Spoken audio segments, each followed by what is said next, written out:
Today is April 16th, 1983. We're here with Wayne Shelor and Commissioner Gabe Cazares to discuss the issue of Scientology. This tape is primarily for use with the archives at Heritage Park. In 1975, the religious cult Scientology purchased an historical landmark in the city of Clearwater, the Fort Harrison Hotel. It made this purchase under the guise of the United Churches of Florida. Commissioner Cazares spearheaded the movement to question and clarify the sources of this purchase and the purposes of Scientology in general.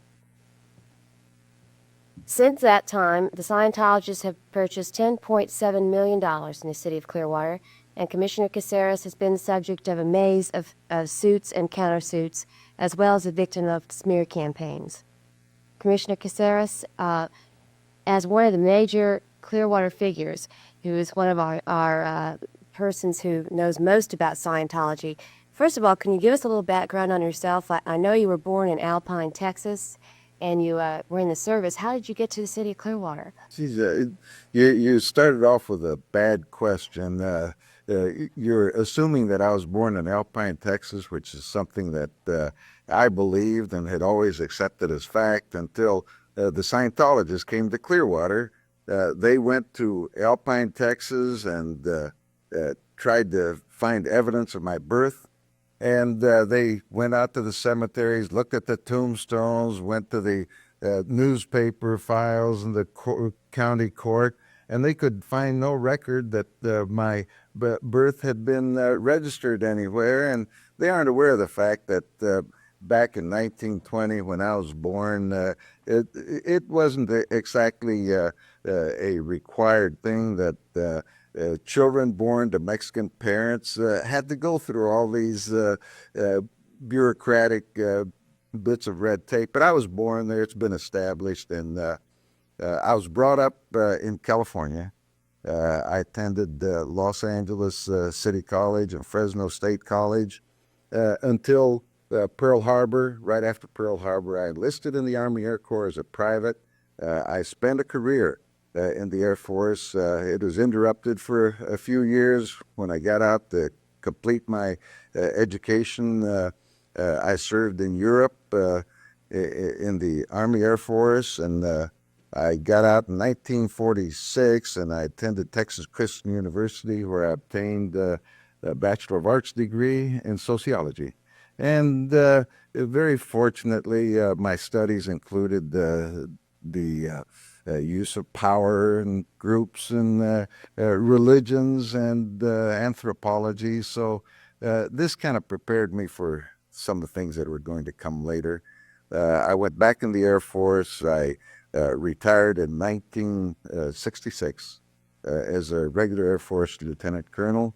So I've had extensive experience in the military, and I think it has helped me recognize some of the characteristics of this organization that has now actually occupied Clearwater.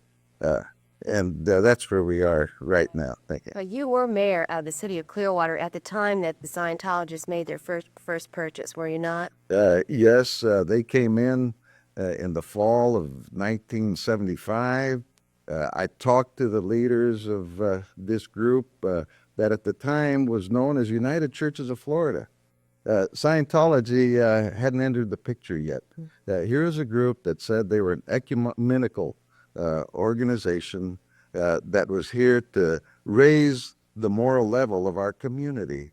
And immediately coming from Los Angeles, where you get all kinds of gimmicks and all kinds of groups that come in and try new things, new movements, and I became immediately leery of them because I consider that Pinellas County and Upper Pinellas County in particular has a very strong religious base. We've got an organization, Religious Community Services, which is one of the finest interdenominational ecumenical groups in the entire country. They not only serve their congregations and the Catholic churches and Protestant denominations and Jewish temples in our community, but they reach into the inner city and find out what unmet social needs they are. And they work to improve the lot of the poor and the aged and the sick, the medically indigent. They've got some terrific programs. There are no for sale signs on any of our churches. They can't build them, and they can't expand fast enough. As soon as they do, they overload the system. But this was what bothered me most about this group, United Churches of Florida, coming in and saying that they were going to do something for our community. When I found that their leaders were from Los Angeles, I'm aware of that place. And if there's ever been a den of iniquity, a place that begs for some outreach, for some moral uplifting, it's California. And leaving such fertile ground for Florida immediately started vibrations. Why is Scientology an issue in Pinellas County, in the city of Clearwater in particular?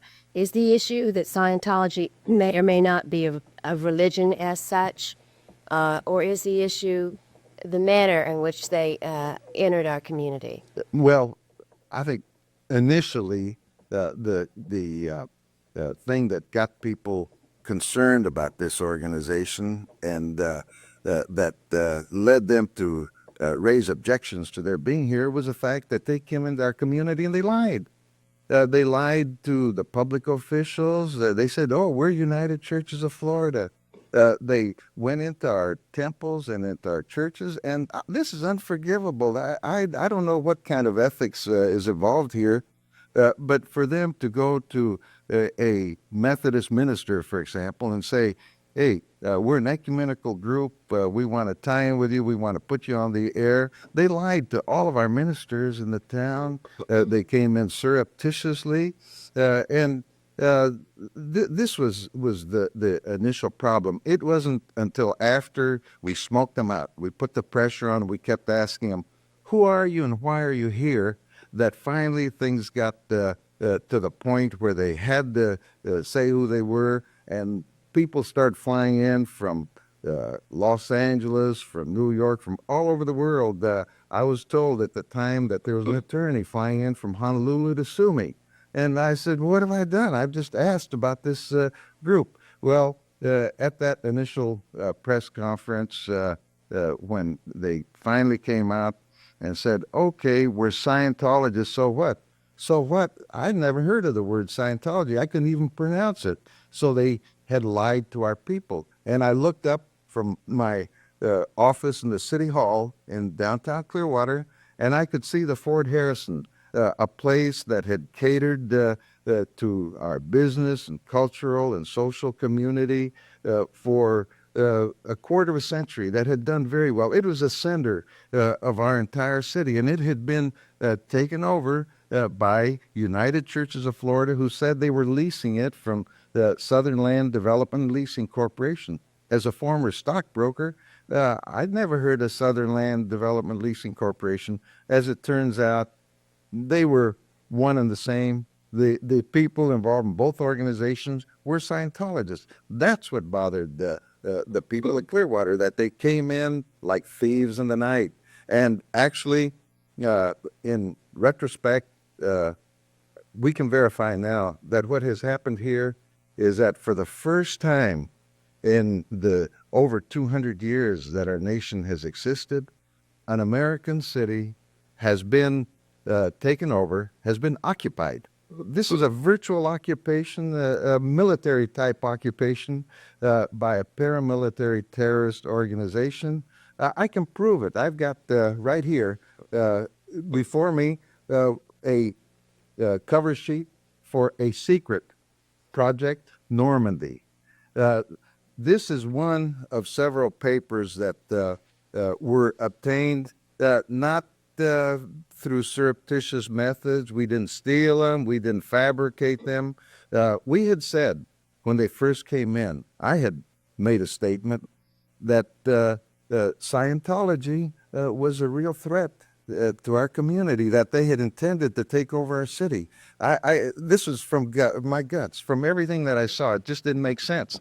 They said it isn't so. In July of 1977, almost 2 years after they had moved into our community and infiltrated most of our civic, social, and other organizations, 150 FBI men, Department of Justice representatives, perhaps the biggest task force of this type that had ever been gathered together with search warrants, went to the headquarters of the Scientologists in Hollywood, Los Angeles, and Washington. They took 48,000 documents. These documents, you would expect, if they were from a true church, would include documents that dealt with the problems of the inner city, that taught love and compassion for your fellow man, that showed some concern about the ills of humanity. Not so. A good number of the documents included documents that had been stolen from our most sensitive federal agencies. They included atomic energy papers, papers from the CIA, classified documents, dossiers on our top official in Washington. These were papers that they had obtained by going in to some of our most sensitive federal agencies, planting spies in there and stealing these records. One of the records that came out was of special interest to me because I was sued for $1 million by the Scientologists for saying that they, in effect, had come in to our community to take it over and that they were a real threat. They said I had violated their civil rights and had slandered them. The papers were such that the Clearwater Sun, on November the 3rd, 1979, after it finally got a look at some of these documents, said, hey, Scientologists plot city takeover. Another edition said, hey, they had aims to take over the whole world, international aims. Tropics, published in Miami, Florida, had a story about Scientology's dirty business, how a shrewd religious cult tried to take over a vulnerable Florida city. No one has been sued for these things. They were true. They were based on documents. And I want to close with this statement on this to show, just to prove what had happened. Here's a document, marked secret. You know, here's an allegedly religious organization with secret documents to all their different officials. And the major purpose of this, etc., is to get enough data on the Clearwater area to be able to determine what groups B1 will need to penetrate. That's their intelligence organization. They got a guardian organization. Office. They've got the most effective secret type of operation. They got an organization that makes the KGB pale by comparison. They got more dossiers and more intelligence on top leaders than the FBI, CIA, Scotland Yard, and the Interpol put together. But here's the proof. They said, you know, go in there and find out enough about investigate the Clearwater City and County area to find out who our friends are and distinguish them from our enemies and handle as necessary. Which they did. Bringing it ahead a few years, they then proceeded, once the shroud of secrecy was pulled back, they infiltrated the media. They stole records from attorneys investigating them. They infiltrated the FBI. They promoted smear campaigns against you and other officials and people who spoke out against them. In the interim, they were buying up property in the downtown district of the city. No one really knew what to think. I think there was an air of fear in the city. Both newspapers, the St. Petersburg Times and the Clearwater Sun, hired investigative reporters to center on that. The St. Pete Times eventually won a Pulitzer Prize for their investigation. In recent years, however, neither paper seems to acknowledge the presence of the Scientologists in the city and seem to feel that maybe it's not of interest anymore. However, during last year's Clearwater City elections, the St. Petersburg Times paid an independent research company to find out what was on the citizens' minds. Behind traffic, the Church of Scientology was one of the biggest questions. Is there a bit of apathy among the people now, and is that a dangerous attitude? I was shocked. after everything that has happened here, based on these 48,000 documents that actually convicted the Scientologists with their own words, papers stolen from federal agencies, their own internal documents, secret intelligence and operations orders, not saying let's go out and do something good for mankind, for humanity. It says let's go out and destroy this person because he's against us. Do whatever you can to drive him out of their games. Attack. Fair game policy. Destroy these people. That's the type of thing that was there. Since then, there have been two sequences on 60 Minutes. Reader's Digest has come out with two excellent articles. You mentioned the Pulitzer Prize winning series in the St. Petersburg Times, which exposed this organization as a paramilitary terrorist organization. And yet, their entire top leadership, because of all these things, is in the slammer right now. They were Every one of their entire top leaders have been investigated, tried, convicted, sentenced, and have gone to jail for conspiracy against the U.S. government. The biggest conspiracy in history against the U.S. government. I can't think of anything else that compares to it. And yet, a few months ago, unfortunately, the Elks, the BPOE, the best people on earth, an organization that loves children, that contributes a lot of money to help the children of the community. They've done terrific things for our community. They sold their facility to the Scientologists, saying that, well, we can't discriminate against them because of religion. But that is where the whole question comes in. I think that's one of the largest questions surrounding the entire issue. Is Scientology a religion? Now, the highest court in Australia, which is tantamount to the Supreme Court of the United States, last year ruled that Scientology is not only not a religion, it is the antithesis of a religion. Other countries across the seas have reached similar conclusions. Why is there such a problem in the United States of America? Is it simple red tape and bureaucracy? Are they a religion? Are they being persecuted? I think the big problem is a lack of understanding of what our founding fathers meant when they brought in the First Amendment to the Constitution about our freedoms. People like to say, hey, the Constitution is sacred. We can't tamper with it, which is true. But the First Amendment merely says this to religion. It says, Congress shall make no law respecting an establishment or religion or prohibiting the free exercise thereof. I won't argue with that, and I won't argue that on behalf of any religion for or against them. I like the Florida Constitution better. I didn't think the U.S. Constitution could be improved on, but the Florida Constitution says this.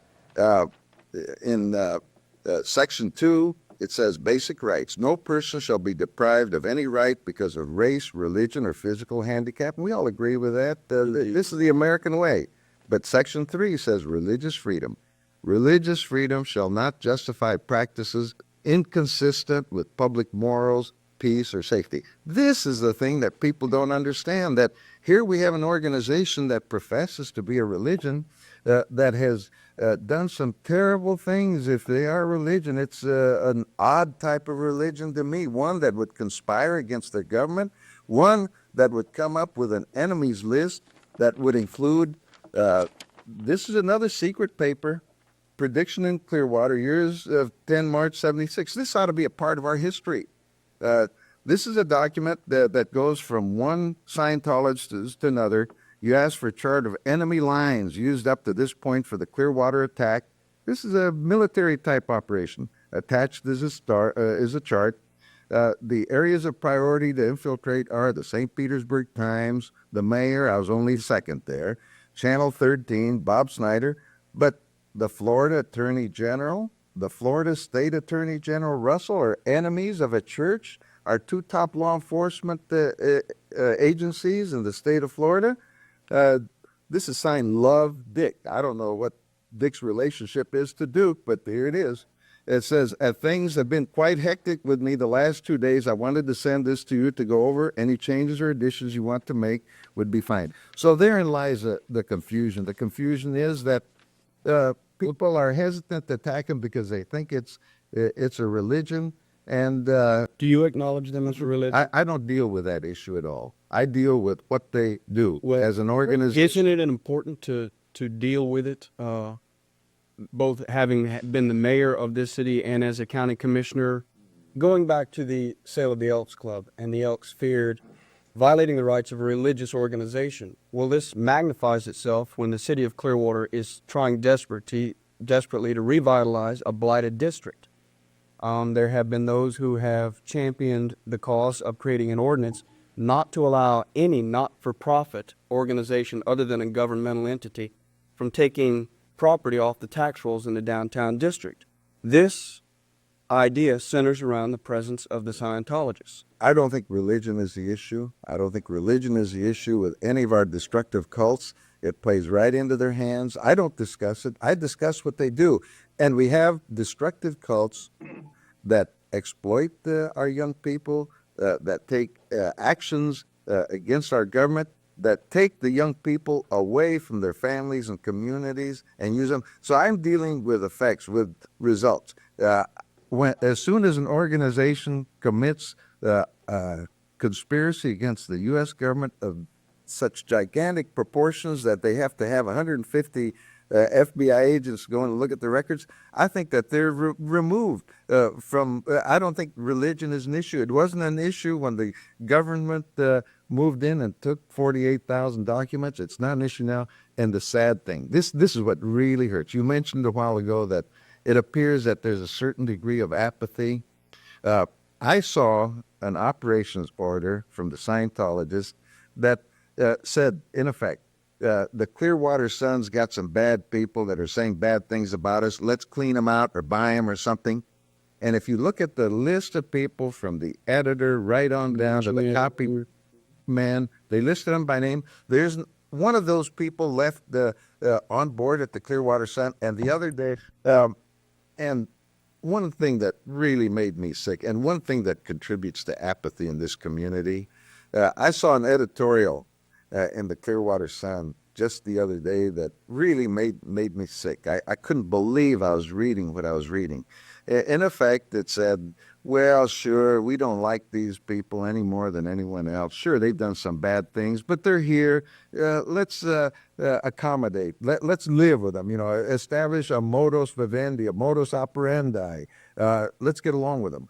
And I can tell you this: the immediate feeling that I had was, I can't believe it. I know that someone in Munich said something comparable to this about Nazism in the early 30s. In other words, it plays right into their hands when people say, we got to work with them.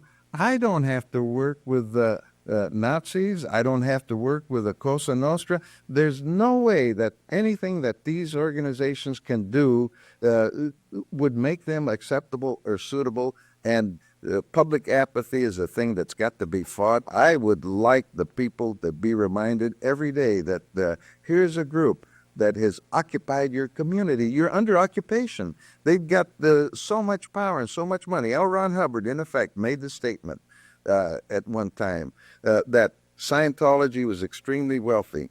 Said, with our money, we can buy cities and even countries. And he's in the process of buying out this city. He's putting that statement into effect. They own over $10 million worth of property in the central district that we know of. They got other properties that we don't know about, but they own this. They owe $750,000 in taxes. Let's address the issue of property taxes, Commissioner Cazares. Many people have been discussing they have been saying that one of the difficulties with Scientology is the problem of eroding our tax base. A lot of people do not understand what that means. And of course, a simple formula of take whatever property you take off the tax roll, someone has to take it out. That's exactly right. We currently have a referendum that's addressing property taxes as an issue. Can you tell us a little bit about why that's true? Yes. Well, there's no such thing as a free lunch. The state of Florida doesn't have an income tax. It ranks 47th in the amount of per capita taxes that our citizens pay. So it means that people are already on the cheap, and they ought to bear their fair share. Anyone who has property is, unless they're exempt, is required to pay an ad valorem tax based on that property. We have a lot of money-making, very profitable organizations that are paying, taxes on their property. The Scientologists owe over $750,000 in back taxes, and it just means that as they take more and more property off the tax rolls in downtown Clearwater and refuse to pay it, someone else has to pay it or those roads go undone. But meanwhile, without paying taxes, they have full use of the tennis courts. They're almost their tennis courts on the bayfront. That's a the Clearwater tennis court area for the Scientologists. It's in their brochures. Their brochures that they send all over the world tells them about these wonderful tennis courts. They don't pay a cent. For a while, they were the only organization in the history of Clearwater that got exclusive use of a part of a park. They were running holes in the ground out there at Crest Lake Park and then over on Coachman Park. But they get other benefits. They show a tax ID number. They've been known to go to our most fashionable stores, Baldwin, for example, Moss Brothers, and buy apparel. And some of the Scientologists say, hey, I don't have to pay Governor Graham's 4%, now 5% sales tax. I got a tax ID number. We all have to pay full cost for our license plates. No, they get an X prefix, which means that they use this vehicle to transport their religious groups to church services.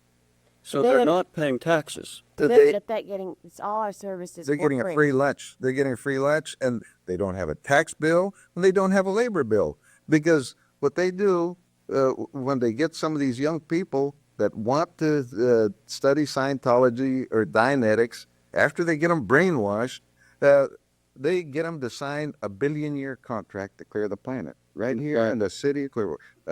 Billion-year contract to clear the planet, whatever that means. I don't know if people knew what they were getting into when they signed on for that big experiment in South America and Guyana.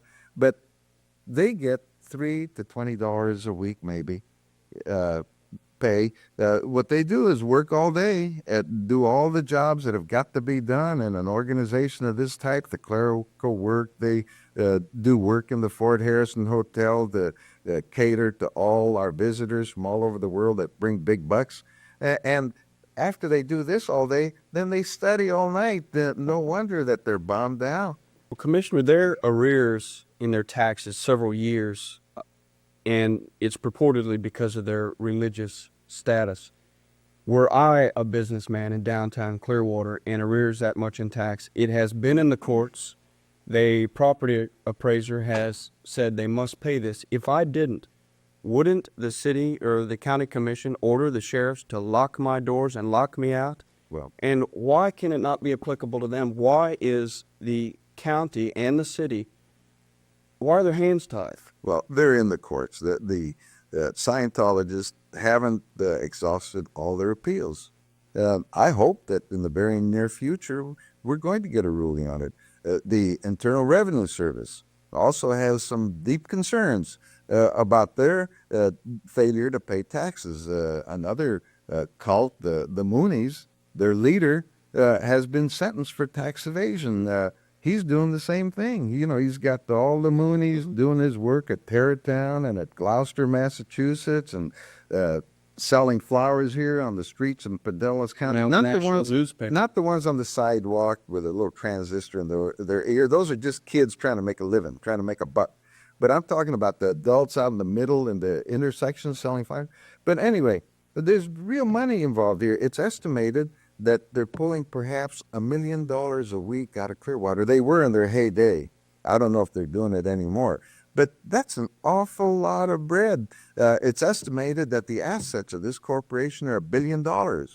Now, L. Ron Hubbard has been known to do a lot of speculating in the market. Gold, silver, different commodities. He's in the market. He's got brokers in one of the member firms, New York Stock Exchange, in La Jolla, California, who are Scientologists. But my whole point is that this organization that is very, very rich is getting all of this money. Where it's going, I don't know. It's not going to the community to help our different social service programs that are suffering from federal and state cutbacks that are threatening to have to close their doors right now.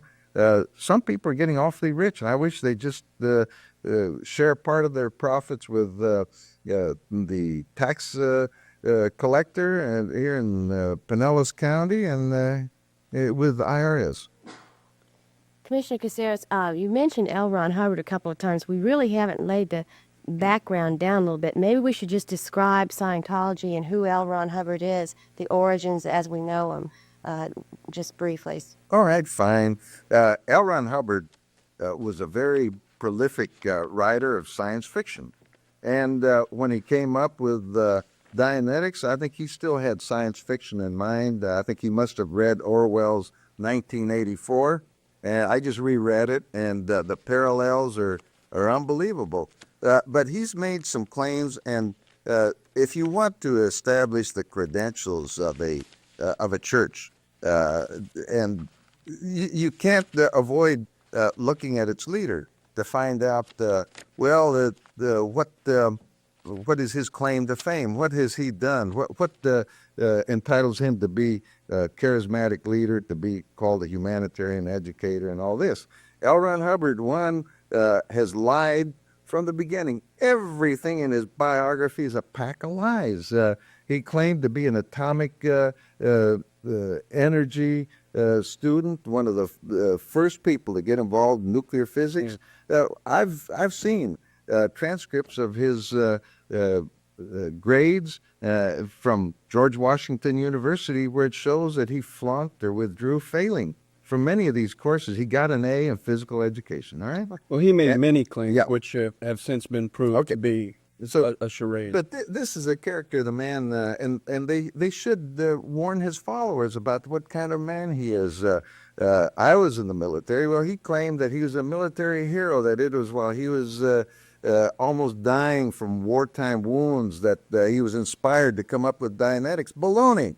The truth is that there's nothing in the records to show that he ever got even a Purple Heart. You know, our nation rewards its heroes very liberally. I used to have the awards branch for the Department of the Air Force and the Pentagon. I know. I signed all those certificates. You're heavily decorated yourself. Well, I've earned a couple awards for service, but in this case, there's no record that he ever got an award for anything, that he ever suffered a wartime wound. He did suffer ulcers. I saw a letter from him to the Veterans Administration practically begging them to admit him to some kind of a treatment center where they could study his problems with his head. He couldn't relate. He was really a psychiatric mess, and he hasn't improved. His son has made that statement, but he says he's been to, he's a PhD, and when you track down where he got his degree, you find out that it's a post office box, Sequoia University in California. No ivy-covered campus there. He's a DD. You know, you'd think, well, now here we're getting to something. You know, Doctor of Divinity for leader of a church? Not so. They find out that actually DD, in his case, when he's pinned down and couldn't produce a Doctor of Divinity or attendance at the seminar, he said, well, I meant Doctor of Dianetics. So he's been, just a whole, his whole record is full of falsehoods. He's created a religion around a book on self-improvement. Okay. And even though his background is questionable. Yeah. The book he came out was with, in 1950, he came out with a book, Dianetics, a Modern Science and Mental Health. And the fact is that experts, psychiatrists, the American Medical Association, and others studied this. They became very interested. If this is a solution to our problems, we don't have to send people for advanced degrees in psychiatry, psychology anymore, which is what the Scientologists want you to believe. But their studies indicated that, in fact, many of the people that were drawn to Scientology, that got involved in Dianetics because of the rigidity, the discipline of these techniques sometimes were beyond institutionalization. There have been records of suicides, of real mental problems. And unfortunately, what happened there, because they wrote an article called Scientology, a menace to mental health, they were sued. The American Medical Association was sued, and they went into the closet. And the Scientologists got the clue then. They said, okay, as soon as people say something bad about us, let's sue them. And it's normally enough to intimidate people, to harass them, to scare them. No one likes depositions or interrogatories. I've been in the courts with them for 7 years now. And usually it's enough to break a person. And a person that's relying on income that might be jeopardized by these court cases is liable to go into hiding. This is psychological legal terrorism, where the law is used to scare people. But anyway, the effectiveness of Dianetics has been the challenge. There's a book called Snapping that people are Flo Conway and Jim Siegelman that people want to read. There's been a article in Scientific American. In every case, they say that the people who get caught up in Dianetics, which involves a counselor, an auditor, and a lot of techniques that in effect get you hypnotized and get you brainwashed, that it's very, very difficult to come out of this. Well, Commissioner, in recent months, several national news weekly magazines such as Newsweek and Time Magazine have come out with less than glowing stories on the Church of Scientology, as did the CBS News program 60 Minutes. Last year, the city of Clearwater spent a little over $100,000 of the taxpayers' money on a series of public hearings at which, incidentally, the Scientologists refused to participate. They labeled the entire hearings a witch hunt. The city brought in disillusioned former Scientologists, attorneys who had been working in other cases, to put this all on the record for the city. Do you think the city gained anything by it? Has anything come of those hearings? Absolutely. Those hearings will become a part of the history of Clearwater, of Pinellas County, of Florida, and America. Something has happened here that is unlike anything that has ever happened before. And the sociologists who ought to be out here jumping on this case study, a live case study, just aren't around. They're still in their ivory towers. Someday they're going to read about what happened here and say, hey, we had some real live history going on there that we should have studied to understand what gets people to go into a destructive cult. Why do the people let a group come in and take over their community, take over their top cultural center, the waterfront hotel, motel in the tourist community, take all this property, take their children, take the kids away from them, permit things to go on in the basement of that Fort Harrison that are unbelievable when you read some of the affidavits of people there. But this is all part of history, and if it hadn't been for those hearings, we may have missed out on a lot. This is something that the people have got to understand, that the Scientologists selected Clearwater to be their international headquarters. Why do you believe they picked Clearwater? They had friends. They had friends in the Tampa area. Scientologists were in Tampa before they came to Clearwater, and they had friends here. But they just took over Clearwater by chance. They first went to St. Petersburg, and to the credit of the Bond family that owned many properties over there, when this group came to them and said, hey, we want to buy this, it looked like too good of a deal. But they couldn't find out, really, they couldn't get a handle on who these people are. And handle is their favorite word. The Scientologists love, we got to handle this or get a handle on this. But anyway, the Bond family, who were part of that community, at the last moment decided not to sell them the properties over there because they weren't satisfied that they were who they said they were. We had some absentee landowners here of the Jack Tower Hotel. They had the same reservations. And when the Scientologists said, well, you're asking too many questions, if you aren't satisfied, we'll take our money and go home. They had $2.3 million in their petty cash fund, and this is too much for the greedy owners of the Fort Harrison Hotel, the Jack Tar people. They took their money and they ran. They didn't care anything about the community. They didn't feel any sense of responsibility to the community, and that's a sad part. So they came to Clearwater. Now the Scientologists make a big thing about clear water. You know, we want to clear everybody.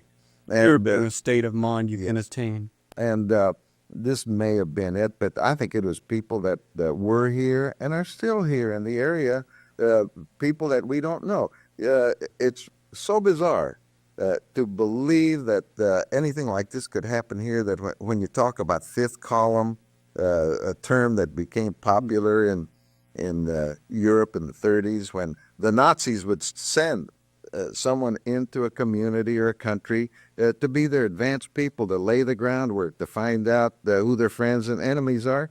The Scientologists did the same thing. They've got friends here who invited them here, who are still here, who are behind the scenes. And well, Commissioner, when they first arrived, and they made it a point of telling the people in the community that they were going to improve the moral fabric of the community.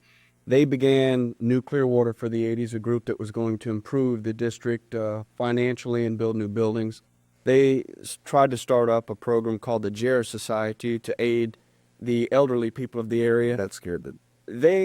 Those programs seem to have fallen by the wayside, but that notwithstanding, do you see any good for the city of Clearwater as a whole coming from the presence of the Scientologists? Never. Not a thing? Never. I think it's been good to this extent. We found out who many of the people are in Clearwater who are more concerned with their own financial well-being and comfort than they are with the rest of the community. And it's a very small number, but it's surprising who the apologists are, who the people are who stand to gain and profit by the presence of the Scientologists here, the ones that sell these big buildings, the West Coast Hotel, the Sandcastle, the Commune over on US 19, the Old Quality Inn, the Heart of Clearwater Motel.